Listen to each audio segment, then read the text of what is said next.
Bismillahirrahmanirrahim. Assalamualaikum warahmatullahi wabarakatuh. Selamat berjumpa kembali di kelas kolaboratif mata kuliah pembangunan masyarakat desa dengan saya Ibu Siti Azizah dan rekan saya Ibu Ani Eka Kusumastuti. Mari kita lihat apa saja yang akan kita lakukan selama setengah semester terakhir ini. Assalamualaikum warahmatullahi wabarakatuh. Terima kasih kita bertemu di kelas kolaboratif pembangunan masyarakat desa IPS Peternakan Universitas Brawijaya. Ya, PMD di semester ini alhamdulillah kita telah mencoba atau dosen-dosen telah mencoba bagaimana menerapkan kelas kolaboratif dan partisipatif. Di kelas kolaboratif dan partisipatif ini memang dituntut oleh tim di dalam Permendikbud nomor 3 tahun 2020, kemudian ditunjang dengan keluarnya IKU yaitu IKU nomor 7, yaitu dosen menerapkan kelas kolaboratif dan partisipatif. Jadi kelas kolaboratif dan partisipatif ini sejalan dengan kurikulum Fakultas Peternakan yang mengacu pada UPI. Karena UPI ini kita berbasis tidak bagaimana kita menyampaikan materi, tetapi bagaimana keberhasilan mahasiswa itu mendapatkan outcome-nya. Sehingga di dalam pembangunan masyarakat desa ini juga sudah telah ditentukan capaian pembelajaran mata kuliah, sehingga ini yang menjadi acuan. Untuk mencapai CPMK tentunya harus didukung oleh metode pembelajaran yang bagus. Mata kuliah ini adalah mata kuliah yang advance, di mana mata kuliah yang diharapkan mahasiswa ini benar-benar merangkum dari perkuliahan sebelumnya. Karena di sini adalah pembangunan masyarakat desa, sehingga di sini adalah mata kuliah yang skupnya luas. Oleh karena itu, bekal ilmu sebelumnya ini sangat berarti. Namun demikian, dengan kelas kolaboratif ini akan merangsang mahasiswa ini lebih cepat menyesuaikan, lebih cepat bisa memecahkan suatu permasalahan.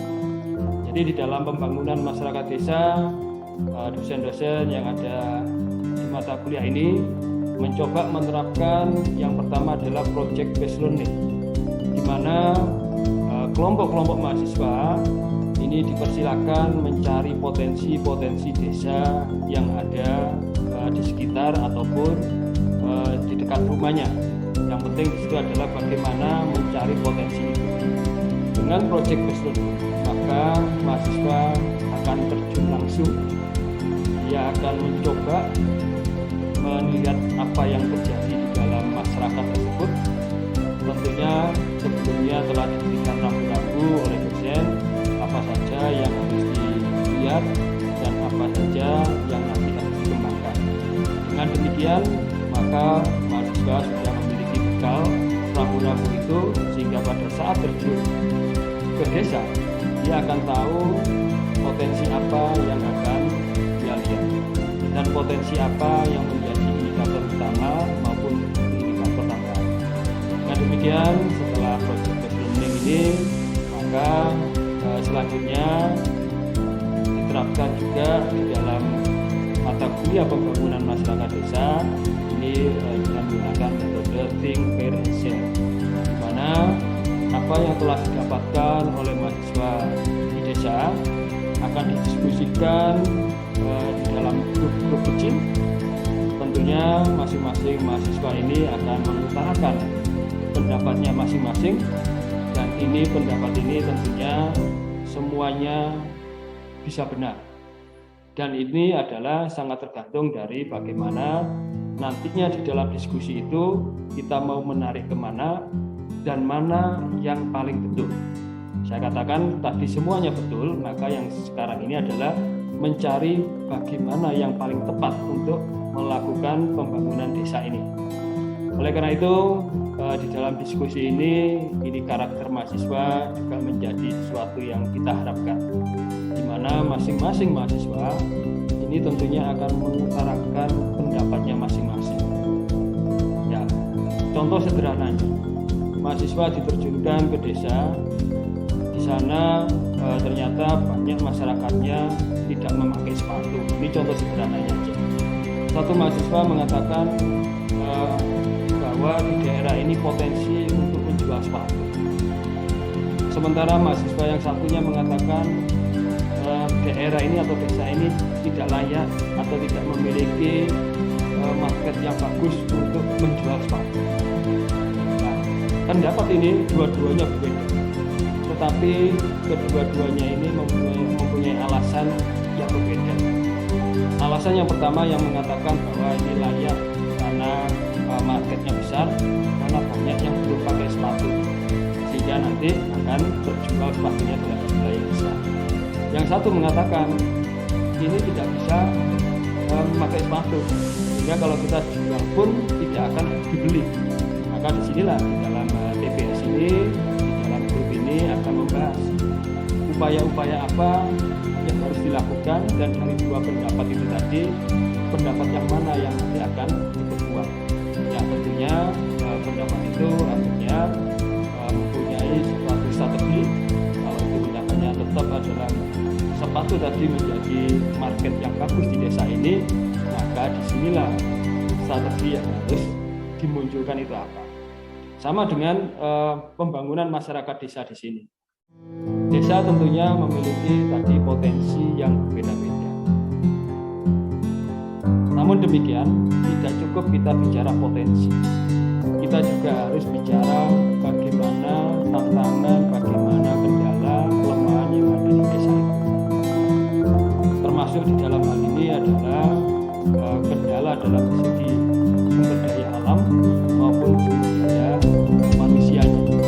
Nah, inilah yang akan dituntut dalam diskusi dalam TPS ini, yang tentu harapannya mahasiswa akhirnya mempunyai kemampuan bagaimana sih memotret suatu desa itu, dan mahasiswa ini akhirnya mampu bagaimana membuat strategi di dalam pengembangan desa ini, dan tentunya akhirnya adalah bicara dasar.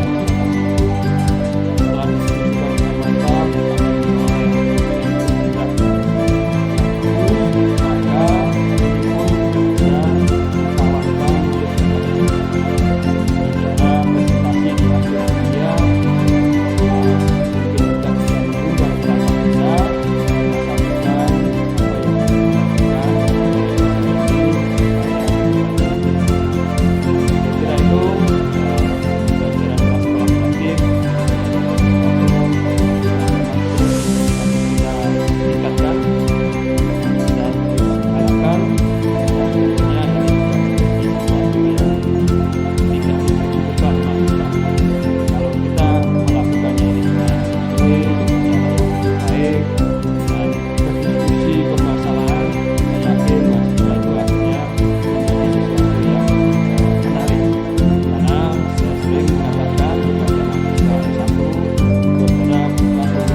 lulusan sarjana itu yang sangat dipentingkan tidak hanya mengetahui SOP, tetapi bagaimana nalarnya itu jalan, bagaimana kepemimpinannya itu jalan, sehingga nalar kepemimpinan dan manajerial di dalam bagaimana berdiskusi ini juga harus dilatih. Tidak ada mata kuliah khusus bicara itu, maka masuklah ke seluruh mata kuliah. Oleh karena itu, setiap mata kuliah harapannya adalah melatih karakter mahasiswa ini, supaya nanti bisa tampil pada saat lulus nanti di dunia nyata dan di dunia pekerjaan yang akan digeluti. Saya kira itu, saya akhiri. Wassalamualaikum warahmatullahi wabarakatuh. Assalamualaikum warahmatullahi wabarakatuh. Jadi kelas kolaboratif di sini adalah kelas di mana mahasiswa secara aktif diminta untuk saling bekerja dalam sebuah tim, satu sama lain dengan seorang pendidik dalam lingkungan belajar kelompok yang aktif. Di mana kelas kolaboratif ini memanfaatkan prinsip-prinsip pembelajaran secara berkelompok. Kemudian kita mengharapkan adanya feedback atau umpan balik antar sesama tim. Ya, kemudian dengan menggunakan perkembangan teknologi yang saat ini sedang seperti tablet, smartphone, dan juga laptop untuk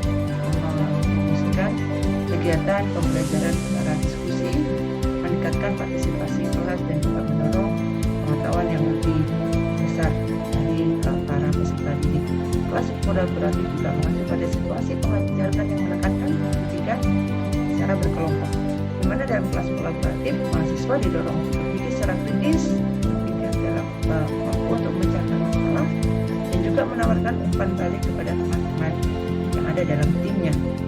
Sebagai ruang kelas kolaboratif, mempromosikan penalaran secara deduktif dan juga kerjasama antar mahasiswa dan para pendidik ya, dosen dalam hal ini, di mana metode kelas ini adalah merupakan alat yang berharga yang persiapkan mahasiswa dalam dunia kerja nantinya. Dalam rangka mewujudkan cita-cita pendidikan tersebut, maka harus dilaksanakan pengembangan dalam penilaian PTN yang akan dinilai berdasarkan IKU yang menjadi kontrak kinerja antara PTN dan Kementerian Pendidikan, Kebudayaan, Riset dan Teknologi. Dalam rangka mewujudkan cita-cita pendidikan tinggi tersebut, harus dilaksanakan perubahan dalam penilaian performa PTN yang akan dinilai berdasarkan IKU yang menjadi kontrak kinerja antara PTN dan Kementerian Pendidikan, Kebudayaan, Riset dan Teknologi. Di mana IKU terbaru yang ditetapkan oleh Keputusan Menteri Pendidikan dan Kebudayaan Nomor 3 tahun 2021 memiliki 3 indikator. Yang pertama adalah kualitas lulusan yang diukur dengan lulusan mendapat pekerjaan yang layak dan mahasiswa mendapat pengalaman di luar kampus. Yang kedua adalah kualitas dosen dan pengajar yang diukur dengan dosen berkegiatan di luar kampus, praktisi mengajar di dalam kampus, dan hasil kerja dosen yang digunakan masyarakat dan dapat rekognisi secara internasional. Dan yang ketiga adalah kualitas kurikulum yang memiliki sub-indikator antara lain program studi bekerja sama dengan mitra kelas dunia, kelas yang kolaboratif dan partisipatif, serta adanya program studi berstandar internasional. Oke, berikutnya tujuan dari kelas kolaboratif dan partisipatif dari mata kuliah pembangunan masyarakat desa ini adalah mendorong mahasiswa dalam melakukan analisis dan rasionalisasi mata kuliah pembangunan masyarakat desa. Yang kedua adalah melakukan analisis terhadap aplikasi pembangunan masyarakat desa. Berikutnya, mahasiswa diharapkan melakukan rasionalisasi konsep pembangunan masyarakat desa sesuai kebutuhan dan keinginan masyarakat desa. Dan keempat, melakukan kajian berbasis asset-based community development untuk merencanakan pembangunan desa sesuai dengan program-program pemerintah daerah dan pemerintah pusat melalui RPJMD.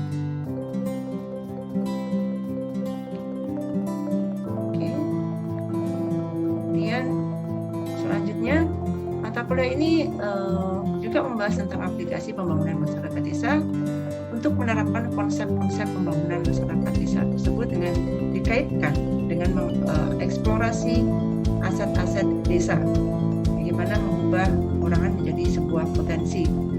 Dalam hal ini, mahasiswa diminta untuk menelaah kajian asset-based community development atau konsep ABCD untuk merencanakan pembangunan desa sesuai dengan program pemerintah daerah dan pemerintah pusat yang mengacu kepada RPJMD. Sedangkan capaian pembelajaran dari program studi mata kuliah pembangunan masyarakat desa adalah ada dua hal. Yang pertama adalah CP7, yaitu mampu mengidentifikasi masalah serta memberikan alternatif solusi beragam terkait masalah dalam pembangunan masyarakat desa. Yang kedua adalah berkaitan dengan CP4, mahasiswa diharapkan mampu menunjukkan kinerja baik secara mandiri maupun bekerjasama dalam tim secara interdisiplin dan multidisipliner. Kemudian capaian pembelajaran mata kuliah pembangunan masyarakat desa ini adalah mahasiswa diharapkan mampu memahami teori dan konsep pembangunan masyarakat desa secara komprehensif.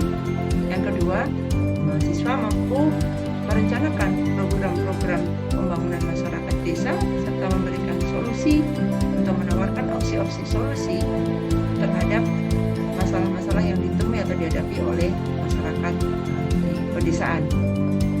Berikutnya, mahasiswa diharapkan mampu bekerjasama dalam tim, baik secara berkelompok maupun secara mandiri.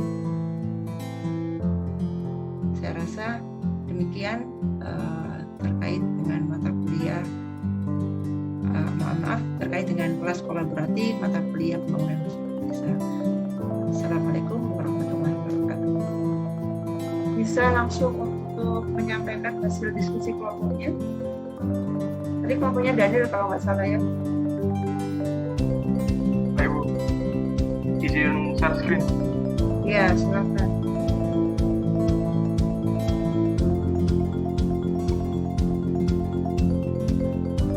Assalamualaikum warahmatullahi wabarakatuh. Kami dari kelompok C1 kelas C ini mempresentasikan tentang hasil diskusi kami. Yang pertama ada pada modal fisik. Oke, Modal fisik maaf, mungkin bisa disampaikan dulu ini di wilayah mana? Baik Bu. Kita mengambil daerah di Kota Batu, Desa Pesanggerahan, dengan potensinya di susu di sapi perah. Yang pertama ada modal fisik, kekurangannya ada pada kurangnya sarana dan prasarana seperti truk dan pickup untuk mengangkut hasil ternak, lalu ada kurangnya penggunaan teknologi yang maksimal.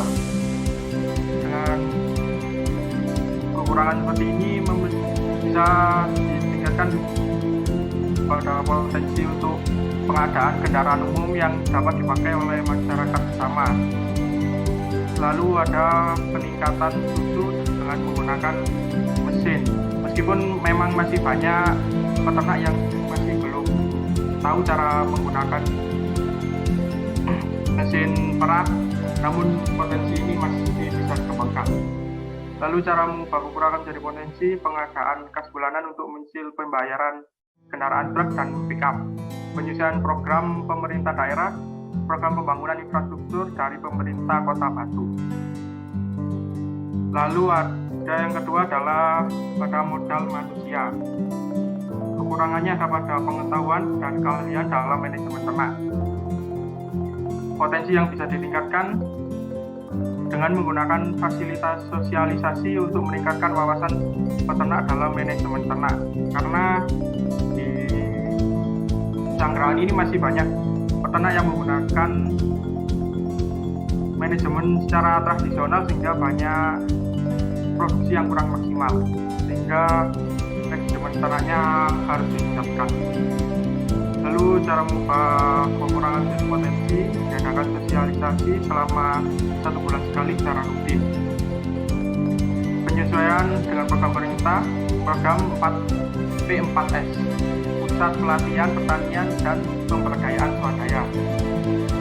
Lalu di modal sosial ada memiliki kekurangan pada terlalu terpakunya masyarakat sekitar pada kebudayaan yang ada di daerah tersebut. Namun untuk potensinya kita masih belum memiliki cara untuk meningkatkan potensinya. Memang karena sulit sekali untuk memisah kebudayaan yang ada pada masyarakat agar masyarakat tidak terlalu terpaku pada kebudayaan sekitar. Mungkin itu saja dari kelompok C1. Terima kasih. Baik, terima kasih. Bapak baca Ya. kalau bukan Ya. Saya mau jangan dihapus apa? Di share screen lagi aja Pak, Mas Daniel. Ini contoh yang baik ya. Jadi untuk yang lain ya. Jadi kita bisa melihat ya untuk penyesuaian dengan program pemerintah pusat atau daerah. Anda bisa browsing di situ ya. Ini kelompok 1 itu bagus, dia sudah sempat browsing di sana dan itu memang harus browsing menurut saya seperti itu ya.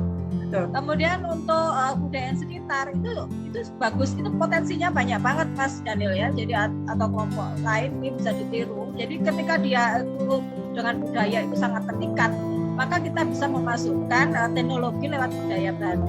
Jadi tidak harus seperti misalnya kalau dia terikat dengan upacara-upacara tertentu, maka kalau upacara tertentu itu bisa dimodifikasi gitu ya untuk kita menyalurkan atau mempromosikan inovasi-inovasi baru.